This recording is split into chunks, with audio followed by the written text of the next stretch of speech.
I bet you're wondering how you create marbles in Blender. No? Well, I'm going to show you how to do it anyway. Delete the default cube in Blender. Add a plane. Add a sphere. Turn transmission up to maximum and shade smooth.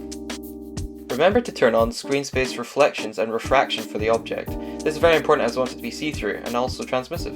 Looking good. Next, add a curve. Make it pointy. Go into edit mode and make the curve pointy. Change it round. Use Ctrl T to rotate and Alt S to scale. Make a shape you want that looks like a marble. Duplicate the same object and change around. Give it some colour. Make it shiny. Add it to clear coat and make it so that you can really see reflections of that bad boy.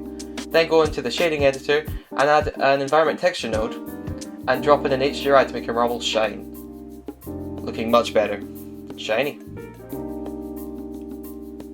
Next, move back into the layout and change that point light to a sun lamp and change that to about 50 brightness because we want to have an even coverage on our screen at once.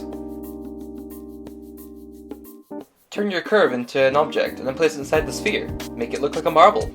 Change the colours afterwards if you want. You can do this for multiple of them. Add an array modifier to create an army of marbles. It's up to you, I can't stop you. Do what you want. Add some depth of field and you're done. This is probably too many, but you get the idea.